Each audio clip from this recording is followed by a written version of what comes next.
Hello बच्चों, कैसे हो? आपका स्वागत है त्रिपाण स्टडी सेंटर में। आज जो आपके समक्ष टॉपिक प्रस्तुत हुआ है कई मानने में काफ़ी महत्वपूर्ण है हर एक एग्जाम व्यू से। ठीक है, इसमें हम हर एक बात पे विस्तारपूर्वक चर्चा करेंगे और वो सारे जो है पहलू पर विचार करेंगे जो अब तक अछूता था। तो चलिए देखते हैं हमारा आज टॉपिक क्या है। Today we discussion most important chapter here, the three order. You know that there's an important chapter here, three orders. The next questions arrive here discuss the political changes which occurred during to the 5th and 6th century in Europe. You know that there's an important question here discuss the political changes which occurred during to the 5th and 6th century in Europe. The political changes that occurred during to 5th and 6th century were flowing way here. First of all here, European king strengthens there is a militaries as well as a finance power during to the 5th and 6th centuries. They create a powerful new state. They create a powerful new states, and this were much significant for Europe. They create powerful new states, and this were much significant for the Europe. Economical changes were also occurring. Historians has therefore is called this king the new monarch. This is important, the new monarch here, that's important. And second point here, Louis 11 is a France, Maximilian is Austria. You know that here Louis 11 is a France, Maximilian is Austria, and Henry built the 7 in England, and the Isabel they are Ferdinand and Spain were absolutist a ruler. Then stated there is a process of organizing standings, armies, and permanent bureaucracy and the national taxation here. In Spain and Portugal, there is a began to be a play a role in the European expansion of ourselves here. Portugal is important. You know that in Spain and Portugal there is began to play a role in the European expansion overseas here. And the ruler disbanded with their system of federal levers for there is armies and introduced professionally is a trained infantry is equipped with the guns and says Alatrace is directly under their control. That's important here. The next year, the social change start to take place in the 12th and 13th century after the triumph of the monarchies. That's important. The 12th and 13th century after triumph of the monarchies, there are dissolution of the feudal system and lordship, and was gas and the slow rate of economics growth had given to the first opportunity to kings to increase their control over their powerful and not so powerful subject here. And with increasing in the taxes, that treasure of monarchies filled here, and they had enough revenues to be support larger armies.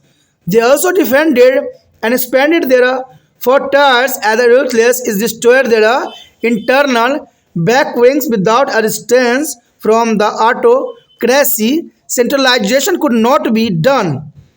In England, the rebellions occurred in 1497, 1536, and 1547, and 1549, and 1553. Estimates, that's important here.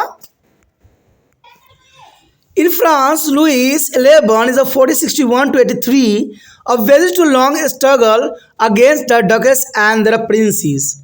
In the 16th century, the religious war in France were a contrast between the royal preeminence and regional liberties here. The king was now to be center of liberate quarters, a society, and the network of patrons, slant and relationship here. All the monarchies is whether big and powerful, needed to the cooperations of those who could be command authority.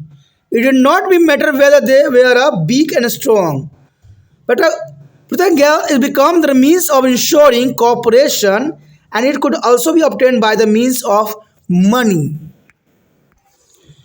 All monarchies, whether big and powerful, needed to the cooperation, but for the ensuring survival, the nobility managed to drastical shift here. They quickly transformed himself into the locality, and the lower absolutism has been to the call modified from the feudalism. The lords were given to the permanent position in the administrative service here, and now they started to dominating the political scenes. That's important. All branches were big and powerful. That's important. But ensuring survive the nobility and manage trust shift here. That's important here. यहाँ पर जो हमारे समक्ष आया है chapter 3 word class 11 history NCERT and CBSE according year. अगला question जो हमारे समक्ष आया है काफ़ी महत्वपूर्ण है कि यूरोप में 15वीं और 16वीं शताब्दी के दौरान हुए राजनीतिक परिवर्तन की चर्चा करना है। यूरोप में 15वीं और 16वीं शताब्दी के दौरान हुए राजनीतिक परिवर्तन किस प्रकार का था?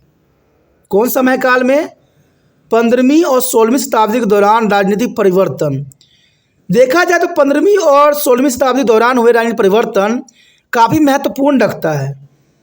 कहते हैं 15वीं और 16वीं शताब्दी के दौरान यूरोपीय राजाओं ने अपनी सैन्य और वित्तीय शक्ति की मजबूती किया, क्योंकि ये समय काल काफ़ी महत्वपूर्ण था। 15वीं और 16वीं शताब्दी जहाँ पर यूरोपीय राजाओं ने अपनी सैन्य शक्तियों और वित्तीय शक्तियों को मजबूत किया। उन्होंने शक्तिशाली नए राज्य भी बनाए और ये यूरोप के लिए बहुत महत्वपूर्ण थे। कहते हैं आर्थिक परिवर्तन भी हो रहे थे, इसलिए इतिहासकारों ने इन राजाओं को नए राज्य कहा, क्योंकि देखा जाए तो ये समय काल ऐसा था जहाँ पर काफ़ी परिवर्तन हो रहे थे और ये परिवर्तन काल में जो है राजाओं को सैन्य वित्तीय शक्तियों को मजबूत करना ये काफ़ी महत्वपूर्ण बात रहता है। फ्रांस में हुई लुइस 11वां, ऑस्ट्रिया में मैक्सिमिलियन, इंग्लैंड में हेनरी जो कि 7वां और स्पेन में इसाबेल और फेडिंग कुछ शासक थे। देखा जाए तो फ्रांस में लुइस 11वें थे और ऑस्ट्रिया में मैक्सिमिलियन और इंग्लैंड में हेनरी जो है 7वां और स्पेन में इसाबेल और फ्रेडिंग कुछ शासक थे। उन्होंने स्थायी सेनाएं, अस्थायी नौकरशाही और राष्ट्रीय कराधान के आयोजन भी प्रक्रिया शुरू किया और देखा जाए तो ये काफ़ी महत्वपूर्ण कदम था।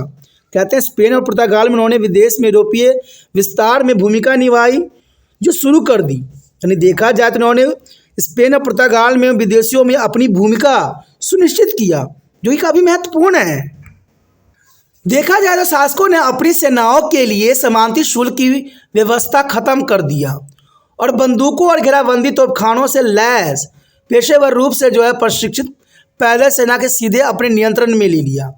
तो ये काफ़ी महत्वपूर्ण थी कि शासकों ने अपनी सेना के लिए समान शुल्क की व्यवस्था की और सारे कुछ चाहे बंदूक हो या घेराबंदी हो या तोपखाना हो या पैदल सेना हो सब अपने नियंत्रण में ले लिया।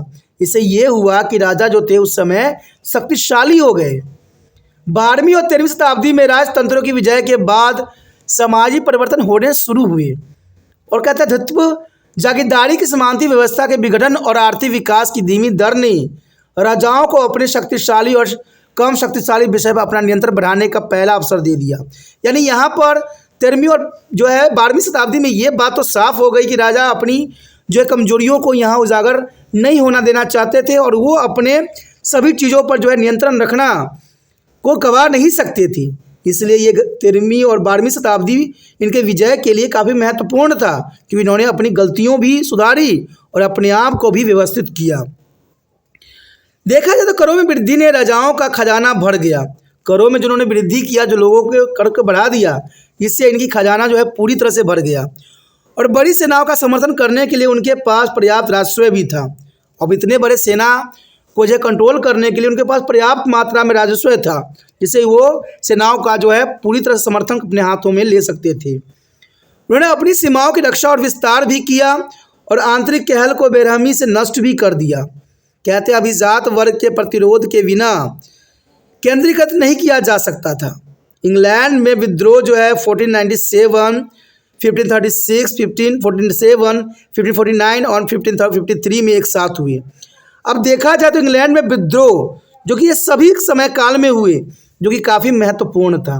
कहते किसी भी देश को कमज़ोर करता है तो वो विद्रोह ही करता है और विद्रोह होने के कारण इंग्लैंड में जो है दिन प्रतिदिन इनकी पावर घटता ही चला जा रहा था। देखा जाए तो फ्रांस में जो यहाँ पर लुईस 11 जो कि 1461 से 83 में डाकू और राजकुमारों के खिलाफ लंबा संघर्ष किया। ये काफ़ी महत्वपूर्ण था कि फ्रांस में लुईस 11 ने जो है काफ़ी लंबा संघर्ष किया और 16वीं शताब्दी में फ्रांस में धार्मिक युद्ध, शाही विशेष अधिकारों और क्षेत्रीय स्वतंत्रता के बीच एक विरोधाभास थे। यानी देखा जाए तो इसमें काफ़ी विरोधाभास देखने को मिला और ख़ास तौर पर फ्रांस में लुईस जो है 11वें के अंतर्गत यहाँ पर काफ़ी धर्म युद्ध भी हुए फ्रांस में, तो ये काफ़ी महत्वपूर्ण है। और देखिया जाए तो क्षेत्रीय स्वतंत्रता के बीच एक विरोधाभास भी था। राजा अब एक विस्तृत जो है दरबारी समाज और रक्षक संरक्षक नेटवर्क का केंद्र था। राजा अब सब कुछ राजा ही था, यानी राजा तो जो था एक दरबारी समाज भी था, एक संरक्षक ग्राहक भी था और संबंधों का नेटवर्क केंद्र भी था। कहते हैं सभी राजतंत्रों को चाहे वो कमज़ोर हो चाहे शक्तिशाली हो, उन लोगों के सहयोग की आवश्यकता थी जो सत्ता पर नियंत्रण रख सकते थे। इसे कोई फर्क नहीं पड़ता है कि वो कमज़ोर थे या मजबूत थी। संरक्षण सहयोग और सुनिश्चित करने का साधन बन गया था। इसे धन के माध्यम से भी प्राप्त किया जा सकता था। यानी देखा जाए तो सारी शक्ति जो थी राजाओं के जो है इर्द गिर्द ही घूमती थी और राजा इस समय काफ़ी मजबूत पड़ गया था, क्योंकि इसमें कोई फर्क नहीं पड़ा कि वो कमज़ोर थे या मजबूत थे। उनका जो है सबसे महत्वपूर्ण था कि धन के माध्यम से वो प्राप्त कर सकते थे। देखा जाए तो अस्तित्व सुनिश्चित करने के लिए कुलीन वर्ग ने एक सामरिक बदलाव का प्रबंधन भी किया। यानी यहाँ पर यह बात काफ़ी महत्वपूर्ण रहता है कि अस्तित्व सुनिश्चित करने के लिए कुलीन वर्ग ने एक सामरिक बदलाव का प्रबंधन किया। उन्होंने जल्द ही खुद को जो है वफादारों में बदल लिया। वफादार निरपेक्षता को समानतावाद का संशोधित रूप कहा जाता है और समानता को जो है प्रशासनिक सेवा में अस्थायी स्थान भी दिया गया। अब वो राजनीतिक परिदृश्य पर हावी होने लग गए। तो ये काफ़ी महत्वपूर्ण है कि अस्तित्व सुनिश्चित करने के लिए कुलीन वर्ग ने एक सामरिक बदलाव का प्रबंधन किया। उन्होंने जल्द ही खुद को वफादारों में बदल लिया। वफादार निरपेक्षता को समानतावाद का संशोधित रूप कहा जाता है। The next question arrive is important here. Why did the Europe's economical progress slow down by the early 14th century? Give a reason. You know that is an important question. Why did the Europe's economics progress slow down by the early 14th century? Give the reason. The Europe's economical progress slowed down due to the following reason. First of all, reason here, the warm summers of the last 3 years had given way to the batteries called summer in the northern Europe. By the end of 30th century, it's become quite difficult to grow crops on higher ground. And storm and flood destroyed their entire crops here, and which result into the less income in a taxes for government. You know that is important. 14th and 30th century, there 3 years has been given to the battery cold summer for the northern Europe. And the reasons here, difficult to the grow of crop and higher ground. And the most important reason here, a storm and flood destroyed their entire crops. That's important, and less income to taxes for the government. That's important economical progress slowly down over the 14th century here. The next year, before the 13th century, the climatical condition had led to be a large-scale reclamations of land of forest and pasture for the agriculture. Intensive plugging had executed the fertility of soil.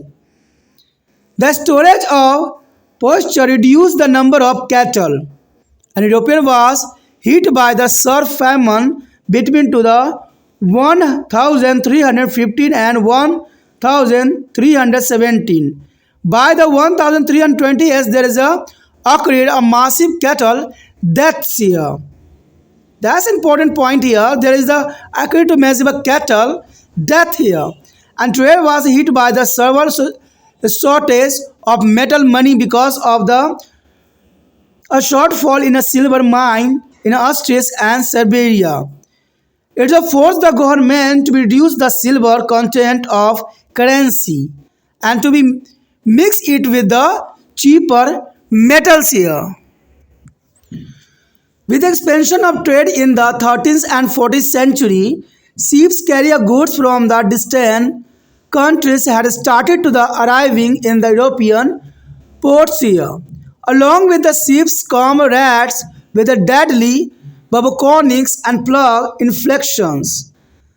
The Black Death. You know that plague infections has the most important for this time, and there is called Black Death. Western European was isolated in the earlier century, but was hit by the epidemic between the 1347 and 1350 here. That's an important point here. There is a Black Death on this time. There are ships come the rat with a deadly bubonics plug infection spread in the Western Europe here. As a result, the trade center and cities were hit. In an enclosed communities like Australia and convent, when the individual is contracted the plug, a lot of people got affected to it.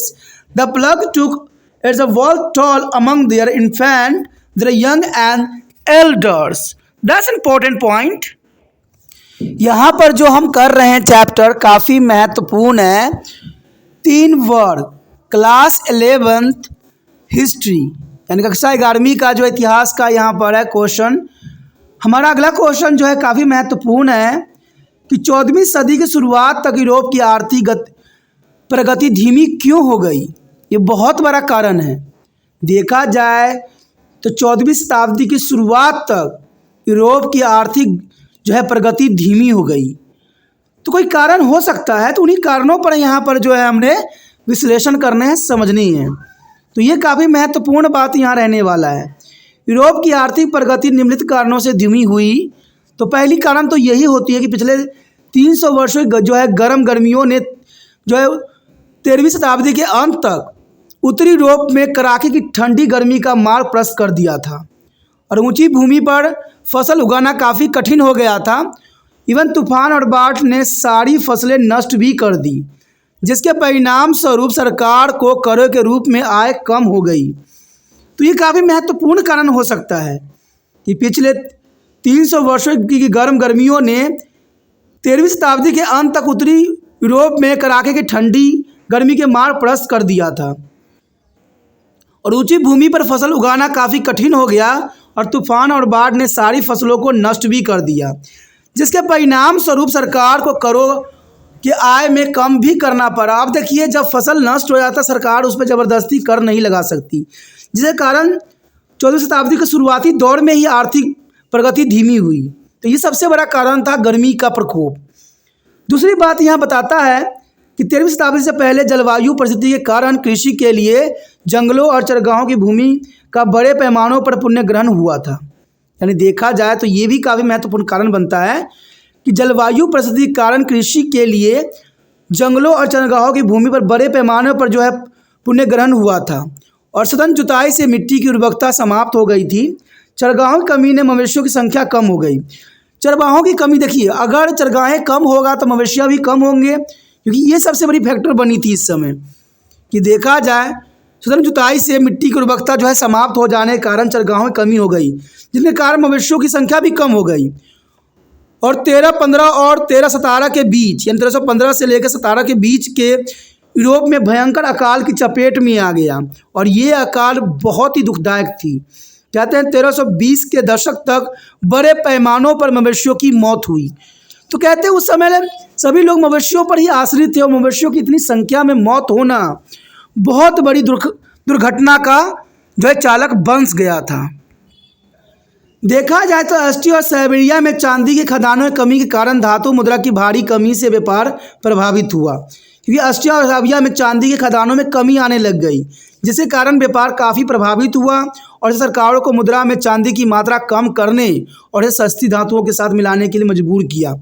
और देखा जाए तो मुद्रा में चांदी की मात्रा कम होना भी उस समय अर्थव्यवस्था को जो है धराशायी कर दिया। इवन देखा जाए तो 13वीं और 14वीं शताब्दी में व्यापार के विस्तार के साथ सुदूर देशों ने माल जो है लेकर जहाज यूरोप बंदरगाहों पर पहुंचने लग गए थे और जहाज़ों के साथ घातक बुबोनिक प्लेग संक्रमण यानी ब्लैक डेथ वाले चूहे भी आए। ये काफ़ी महत्वपूर्ण है। देखा जाए तो जहाज़ों के साथ घातक जो है बुबोनिक प्लेग संक्रमण जो यहाँ पर आ गए और ऐसे ही चूहे बहुत से जो है यूरोपीय बंदरगाहों पर पहुंच गए। जैसे पिछली शताब्दी में पश्चिम यूरोप अलग अलग था, लेकिन 1347 से 1350 के बीच महामारी की चपेट में आ गया। तो देखा जाए तो ये भी बहुत बड़ा कारण बना प्लेग, जिसका क्वेश्चन हम आगे भी करेंगे प्लेग के अंतर्गत। इसका परिणाम क्या हुआ कि व्यापार के अंदर शहर प्रभावित हुए।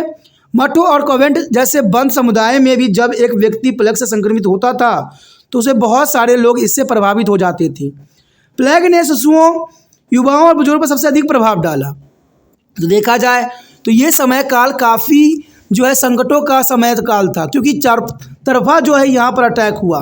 बीमारी ने तो अटैक किया ही किया, प्लस खदानों की सोना ख़त्म हो जाना, प्लस देखा जाए तो यहाँ पर जो है मवेशियों के चरगाहों का न होना, ठंड का अधिक पड़ना, ये सारे कारण जो थे 14वीं शताब्दी के शुरुआती में अर्थव्यवस्था को जो है धराशायी करने के लिए पर्याप्त कारण बने। Next question arrive here, discuss the major drawback of feudalism which is prevailed in the middle Europe here. That's an important question here. Discuss the major drawback here of feudalism. You know that the major drawbacks of feudalism which prevailed in the medieval Europe were following here.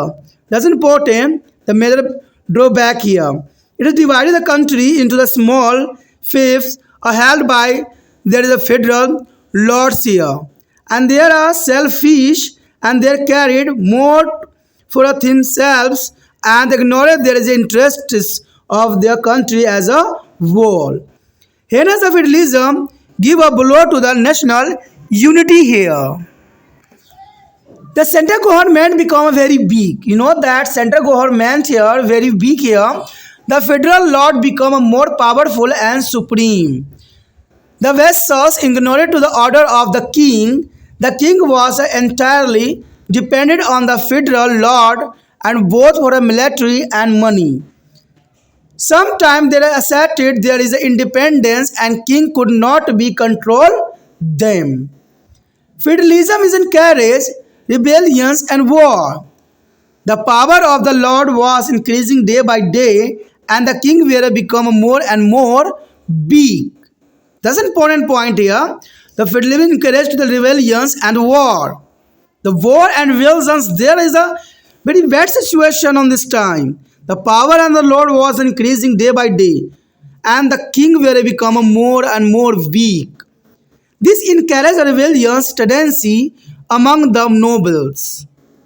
The nobles were also eager to get a new lands, so there was a constant welfare among them. It restored the peace and security and created chaos and confusion in their society. The feudalism was responsible for the defective military organization. Every lord organized his army in his own way, and their weapon and the method of lighting also differed as a result of national crises. And feudalism leads to be a maladministration of justice.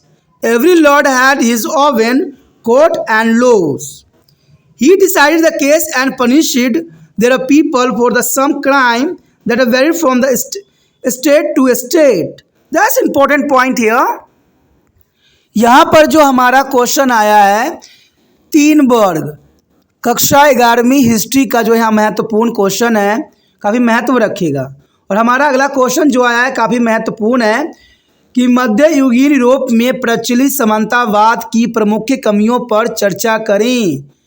कि मध्ययुगीन Europe में प्रचलित समतावाद जो थी उसमें क्या क्या कमियां थी और क्या बात थी, तो इसको बारे में आपने यहाँ पर एनालाइज करना है कि मध्ययुगीन यूरोप में प्रचलित समानतावाद की प्रमुख कमियां पर हमने चर्चा करना है।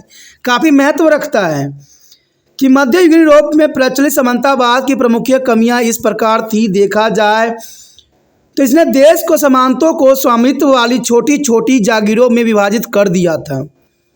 इसने देश के सामंतों को स्वामित्व वाले छोटी छोटी जागीरों में विभाजित कर दिया था और वो सब स्वार्थी थे, सारे के सारे सेल्फिश थे, स्वार्थी थे। उन्होंने अपने बारे में अधिक चिंता की और समग्र रूप से देश के हितों की अनदेखी की। यही तो कहते हैं दुनिया में सबसे बड़ी कमियां हैं। इंसान स्वार्थी है, वो स्वयं के बारे में सोचता है, दूसरे के बारे में नहीं सोचता है। आज भी देखिए हर क्षेत्र में देखा जाए तो आपको ऐसे लोग मिल जाते हैं जो सिर्फ स्वयं के बारे में सोचते हैं, और जो स्वयं के बारे में सोचते हैं उसका न तो देश अच्छा होता है न उसका प्रगति अच्छा होता है। क्योंकि हम जो दूसरे के बारे में सोचते हैं वही ज़िंदगी में कामयाब भी होता है। बेशक उसको स्टार्टिंग में कोई इसको ना चाहे ना पसंद करे, लेकिन जो दूसरे की भलाई करता है उसका सदैव ही कहीं कोई ना कोई रूप में भलाई होती ही रहती है। लेकिन इस समय देखा जाए तो कमियां यही थी कि जागोरों में विभाजित कर दिया गया था। वो स्वार्थी थे, उन्होंने अपने बारे में अधिक चिंता किया, देश के हितों की अनदेखी की। अंत समानतावाद ने राष्ट्रीय एकता को आघात पहुंचा दिया। समानतावाद ने राष्ट्रवाद की एकता को जो है आघात पहुंचाया। कहते हैं केंद्र सरकार बहुत कमज़ोर हो गई और समानता अधिक शक्तिशाली एवं सर्वोच्च हो गई। जागीरदारों ने राजा के आदेश का अवहेलना करना शुरू कर दिया, क्योंकि उसके पास सब कुछ था। राजा का जो है बातों को ना मानना उसके लिए कोई बड़ी बात नहीं थी। यदि राजाओं को जो है अवहेलना करना आम बात हो गई थी, वो भी जमींदारों के द्वारा। राजा सेना और धन दोनों के लिए पूरी तरह से समानता पर निर्भर था। राजा जो था धन और सेना सारे के सारे समानतों पर ही निर्भर था, क्योंकि सामंत जो थे उस समय अधिक शक्तिशाली हो गए थे और राजा की बातों का अनदेखी करने लग गए थे। कभी कभी वो अपनी स्वतंत्रता का दावा करते थे और राजा उन पर नियंत्रण नहीं रख पा रहे थे। तो जनरल सी बात है, जहाँ राजा अपने प्रजा पर नियंत्रण न रख सके वो राज्य चलने वाला कभी नहीं हो सकता है। कहते हैं राजा और प्रजा का सबसे महत्वपूर्ण रिश्ता होता है, जिसको दोनों को निभाना चाहिए और दोनों को जो है सच्चे निष्ठा से आगे बढ़ाना चाहिए। अगर दोनों में कोई भी गलत होता है तो कभी भी जो है राज्य नहीं चल पाता है, चाहे वो आज का समय हो चाहे पुरातन समय हो। जनता बड़े चाव से अपने मंत्रियों को चुनते हैं और मंत्रियों का ये फर्ज होता है कि वो समय समय पर जनता की जो है बातों का अनुसरण करे, उनकी मुसीबतों को सुने। लेकिन आज नहीं ऐसा है। आज तो कहते हैं एक बार हमें मिल जाए पद, उसके बाद कहाँ गई जनता, सोचने की ज़रूरत नहीं होती है मंत्रियों को। आज मैंने देखा है जब जनता कहते हैं जब जनता चलती है रोडों पर तो कोई देखभाल जो रोडों का नहीं होता है, लेकिन जैसे मंत्री जी के आगमन का सूचना मिलती है सारे रोड दुल्हनों की तरह सजा देती हैं। तो कैसी लीला है यहाँ पर। अरे भाई, जब मंत्रियों के लिए सजाना है तो आम जनता से क्यों लेते हो टैक्स? मंत्री जी से लिया करो। आपकी इसे चुलपुसली बढ़ती है ना, इसे आप मंत्री के सामने उठ जाते हो, लेकिन मंत्री का क्या नॉलेज नहीं है कि अभी भी बनाई गई, अभी भी सब तैयार किया गया है। तो मंत्री जी भी वैसे हैं और उनके शिष्य भी ऐसे हैं। मर तो आम जनता रही है और यही होता है हमेशा, लेकिन ऐसा नहीं होना चाहिए। आज हम स्वतंत्र हैं, डेमोक्रेसी कंट्री में बिलोंग करते हैं, हम जो है आधुनिक युग में भी है। तो इन सब होते हुए ऐसा होना सही नहीं है। इसके कारण जनता को आज जागना पड़ेगा और लोगों को आज समझना पड़ेगा। उसके पश्चात आता है समानतावाद के विद्रोह और युद्धों से बढ़ावा दिया। समानतावाद ने विद्रोह और युद्धों को काफ़ी बढ़ावा दिया, क्योंकि समानतावाद के कारण जो है जमींदार अपने आप को जो है उच्च समझने लग गए थे, जिसके कारण विद्रोह और युद्धों का जो है बढ़ावा हुआ। राजाओं की शक्ति दिन पर दिन बढ़ती जा रही थी तथा राजा अधिक अधिक निर्बल होते जा रहे थे। देखा जाए तो राजाओं की शक्ति दिन प्रतिदिन बढ़ती जा रही थी, लेकिन राजा अधिकार निर्बल होते भी जा रहे थे। कई क्षेत्रों में राजा बहुत पावरफुल बन गए थे, तो कई क्षेत्रों में राजा जो थे निर्बल होते चले जा रहे थे।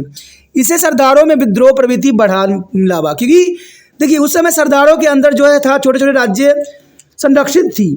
जब राजा कमज़ोर होता है तो वहाँ पर जो राज्य करने वाले छोटे छोटे सरदार होते हैं अपने आप को स्वतंत्र घोषित कर लेते हैं और राजा की बातों को अवहेलना करने लग जाते हैं। सरदार नई जमीनों पाने के लिए भी इच्छुक थे।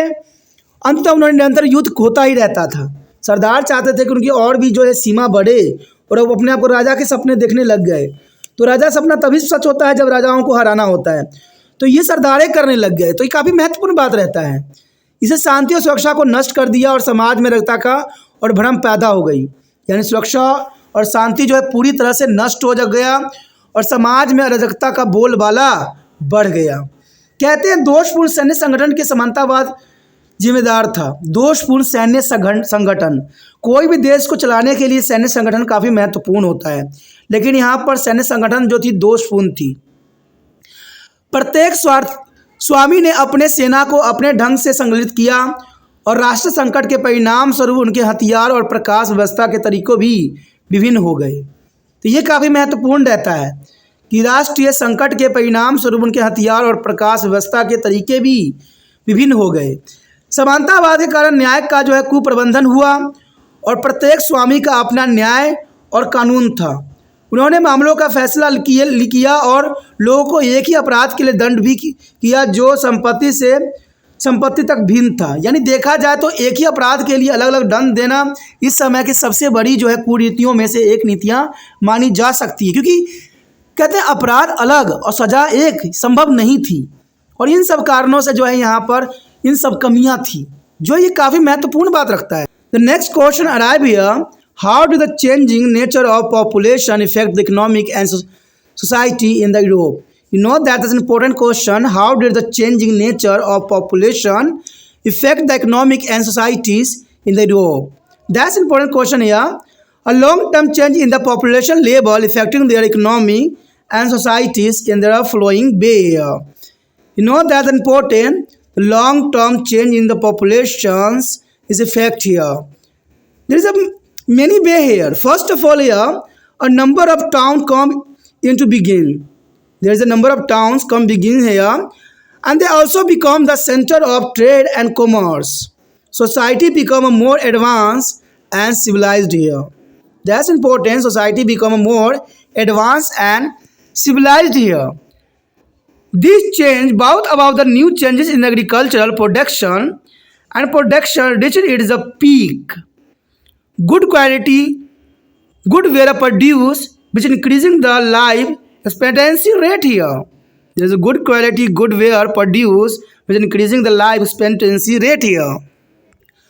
The next year, depopulation resulting in a major shortage of labor. You know that is a mistake word here. There is a major shortage of labor here, and serious imbalance were created between to agriculture and manufacture because there were not enough people to engage in both equal prices of the agriculture goods and drop it as there were here people to buy.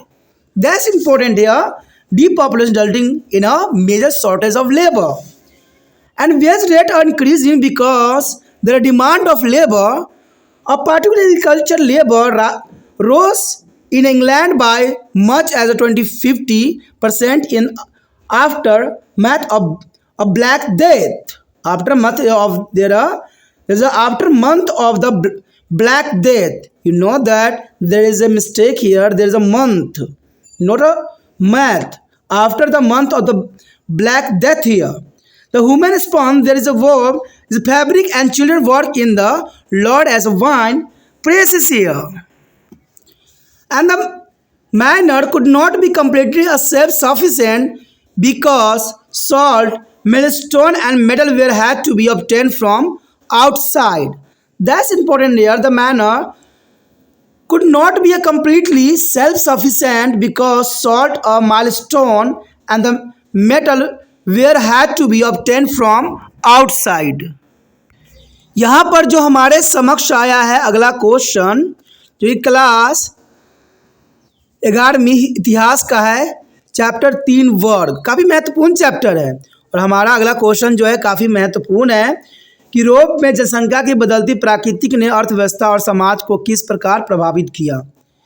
Europe में जनसंख्या की बदलती प्राकृतिक ने और अर्थव्यवस्था और समाज को किस प्रकार प्रभावित किया, तो ये काफ़ी महत्वपूर्ण है। कहते हैं किसी भी अर्थव्यवस्था को प्रभावित करने के लिए जनसंख्या काफ़ी महत्वपूर्ण जो है जरिया होता है। जनसंख्या स्तर में जो है दीर्घकालीन परिवर्तन ने अर्थव्यवस्था और समाज को निम्नलिखित तरीके से प्रभावित किया, तो ये प्रभावना काफ़ी महत्वपूर्ण थी और जो प्रभावित भी जनसंख्या ने किया।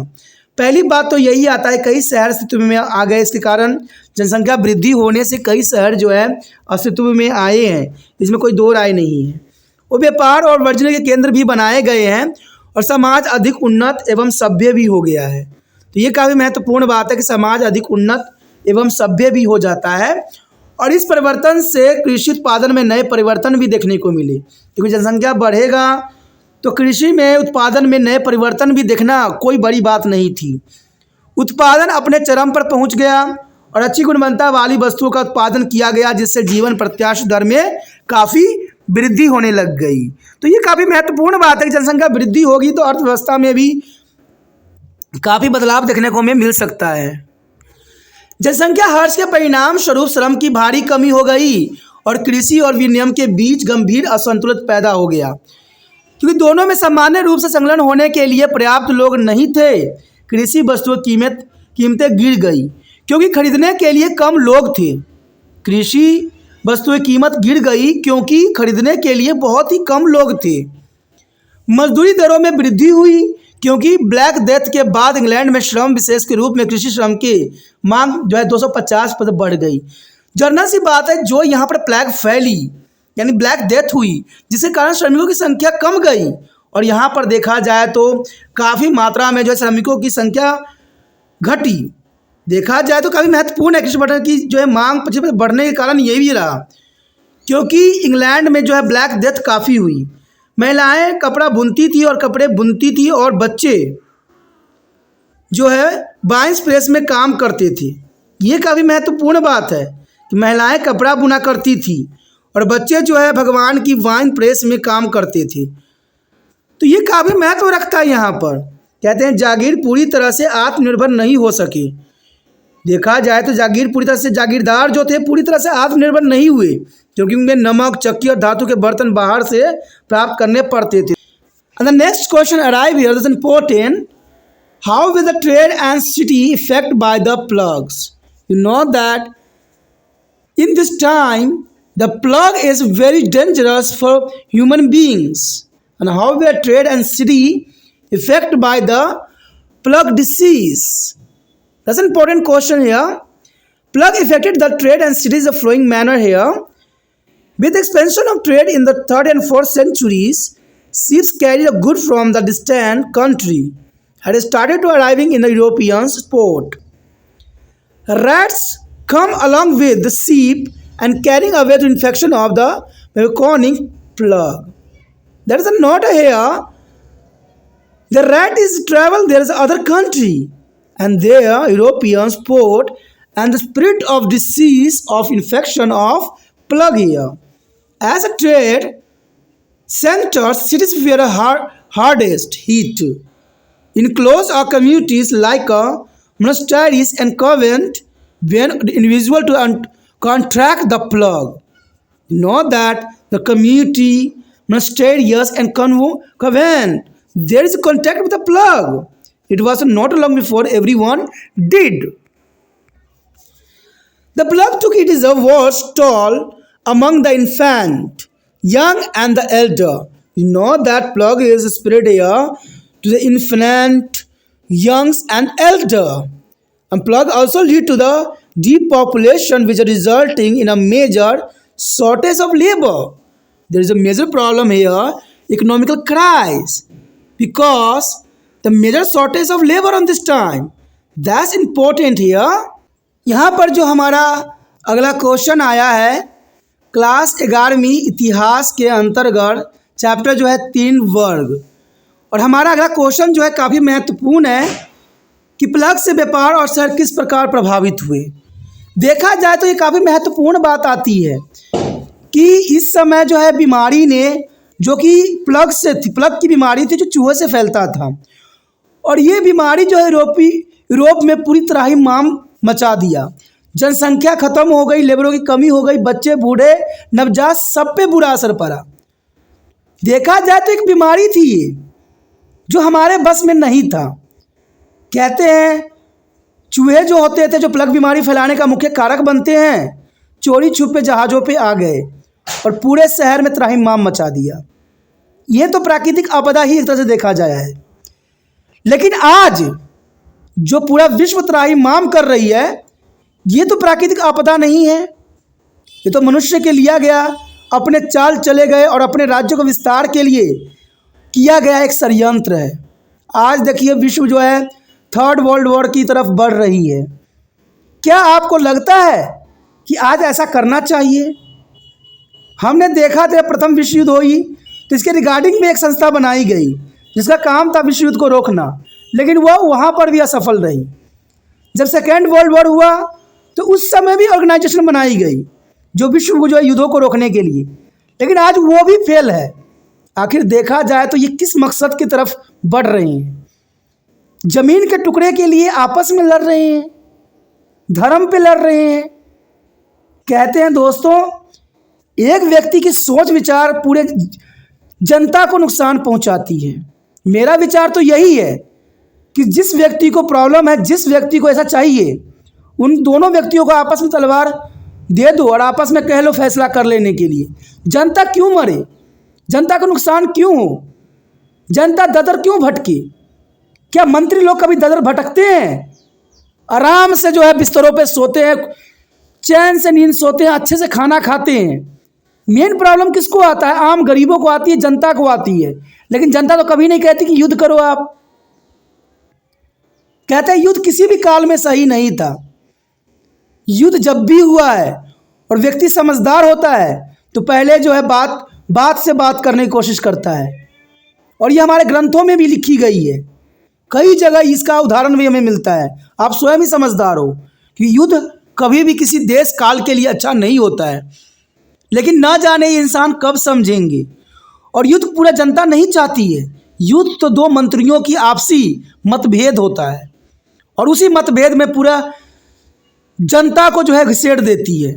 और ये मंत्री आराम से विदेशों में सैर कर रही होती है या चैन से अपने घरों में सुरक्षा के कवच में बैठी होती है, और आम जनता के घर जो है बर्बाद हो रहे होते हैं। चारों तरफ त्राही माम होती है, लोग भूख प्यास से मर रहे होते हैं, देश में इकोनॉमिक अर्थव्यवस्था खत्म हो गई होती है। तो ये तो चलिए इंसानों के द्वारा पैदा किया हुआ था, लेकिन इंसान लगता नहीं कि कभी सुधरने वाला है।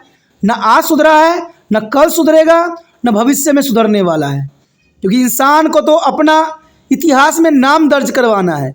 लेकिन देखा जाए तो इनको जो है अच्छे ढंग से कोई नाम नहीं लेंगे, क्योंकि जो नाम कहते मासूम बच्चों के, गरीब लोगों के, बुजुर्गों के खूनों से लिखी जाती है इतिहास, उस इतिहास को लोग भुला जाना ही पसंद करती हैं। कहते हैं चंगेज़ खान भी पूरा विश्व को जितना था उसने जीत भी लिया था, लेकिन उसका नाम कोई भी इतिहास में याद नहीं करना चाहता, क्योंकि कुछ राजाओं का कोई भी याद नहीं करना चाहेगा। अगर आपको नाम करना है तो आप शांति के संदेश दीजिए, आपस में भाईचारे की भावना पैदा कीजिए, एक दूसरे से बात करके जो है बातों को सुलझाने की कोशिश करिए। युद्ध करके कुछ नहीं होगा। और जो व्यक्ति युद्ध करने की ललायत हैं उनको ही पकड़ कर उनको ख़त्म कर दीजिए, क्योंकि युद्ध पूरी जनता नहीं चाहती है। ये तो मानव निर्मित युद्ध है, लेकिन यहाँ हमारा क्वेश्चन जो है वो है प्राकृतिक निर्मित। देखा जाए तो 13वीं और 14वीं शताब्दी में व्यापार के विस्तार के साथ यूरोप देश से माल लेकर जहाज यूरोपीय बंदरगाह पर पहुंचने लग गए थे। चूहे जहाज़ों के साथ बुबोनिक प्लेग का संक्रमण लेकर आ गए, क्योंकि जो प्लेग बीमारी होता है वो कहीं ना कहीं जो है चूहों से ही होती है। और देखा जाए तो जो यूरोपीय देशों से बंदरगाहों पर पहुंचने वाले जहाज़ थे उनमें अधिक मात्रा में चूहे आ गए थे, और ये चूहे पूरे ही शहर में फैल गए। व्यापार केंद्र के रूप में शहर सबसे अधिक प्रभावित हुए। मटो और कंटो जैसे कन्वेंट जैसे वन समुदाय में जब ये व्यक्ति प्लेग की चपेट में आए तो हर किसी के संक्रमित होने में ज़्यादा समय नहीं लगा, और ये संक्रमण बहुत आसानी से एक दूसरे में फैल गया, और ये एक बहुत बड़ा महामारी का रूप धारण कर लिया। प्लेग ने शिशुओं, युवाओं और बुजुर्गों पर सबसे बुरा प्रभाव डाला, और देखा जाए तो जनसंख्या को बिल्कुल ही तहस नहस कर दिया। प्लेग के कारण भी जनसंख्या में गिरावट आई, जिसके परिणाम स्वरूप श्रम की बड़ी कमी हुई। कहते हैं दोस्तों, नेचर अपना बैलेंस खुद करना जानती है, और वो किसी न किसी रूप में बैलेंस कर ही लेती है। लेकिन इंसान जो अनबैलेंस करने की सोच रखते हैं वो गलत है, और ये सही नहीं है। न आज सही रहेगा, न भविष्य में, न वर्तमान में। सदैव कहते हैं सत्य राहों पर चलो, मानव को जीने दो, जीने की भावना रखो, दूसरे को सहयोग दो, प्रेम दो। युद्ध से किसी भी सलूशन जो समस्या का सलूशन समाधान नहीं होता है, युद्ध से एक दूसरे का ही विनाश होता है। तो next question arrive here, describe the merit and demerit of federal system. You know that is an important question here. Describe the merit and demerit of the federal system. First of all, see here the merit of the federal system. That's an important point. The merit of the federal system here.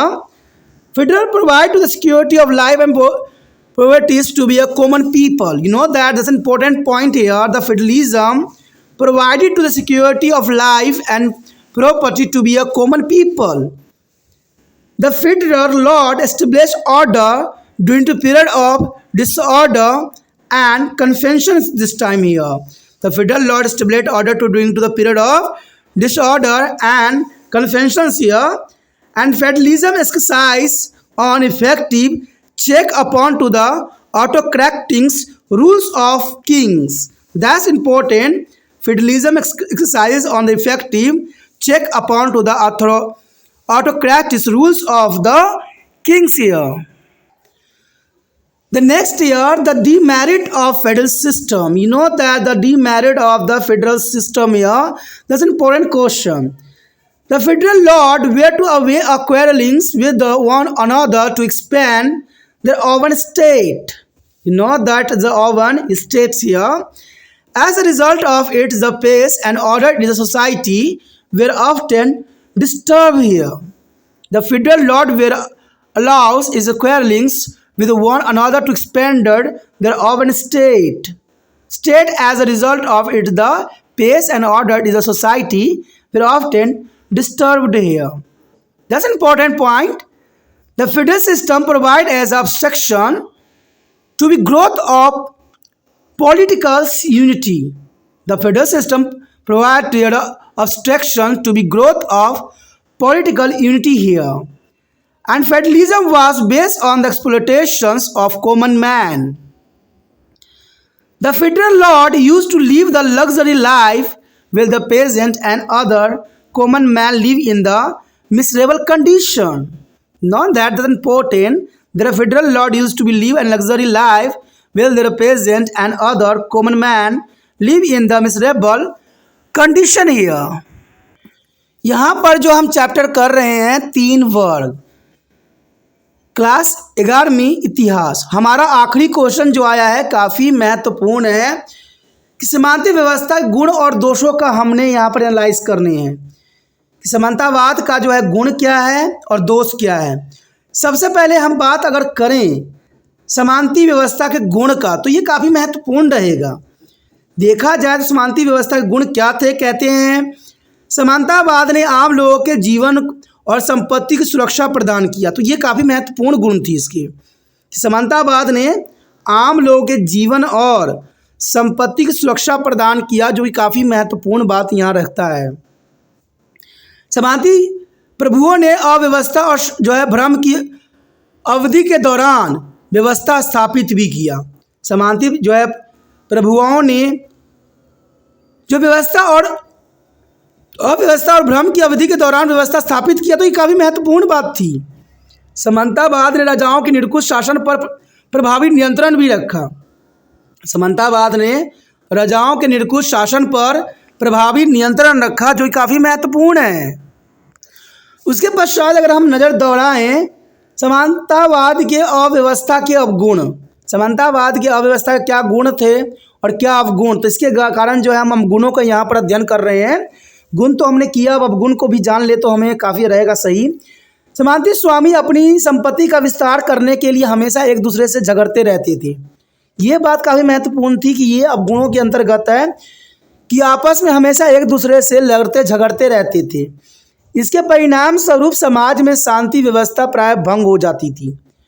कहते हैं लड़ाई झगड़ा से हमेशा ही जो है लोगों को नुकसान होती है। ये बात कभी लोग समझेंगे नहीं, ना आज समझे, ना कल समझेंगे, ना भविष्य में समझने वाले हैं।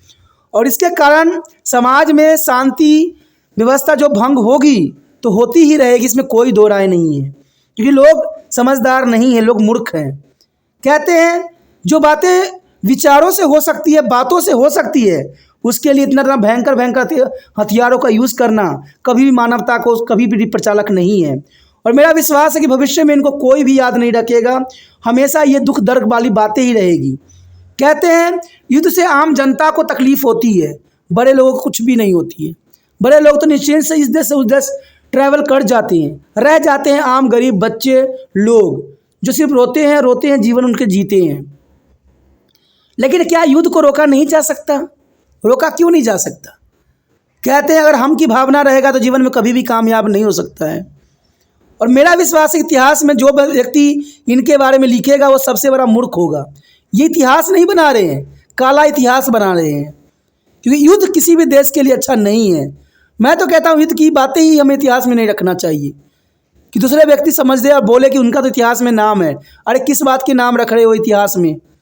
हमेशा जो इतिहास में जब आपका नाम रहेगा तो उन व्यक्तियों का नाम नहीं होगा जो रो रहे हैं, जिन्होंने अपने को खो दिया, जिनकी आंसू आपको देखा नहीं जा रहा है। क्यों इतिहास बनाने के फिराक में लगे हुए हो? कोई भी आपको इतिहास में याद नहीं करेगा, ये मेरा विश्वास है। कहते समानता व्यवस्था राजनीतिक एकता को विकास में बाधक साबित हुई।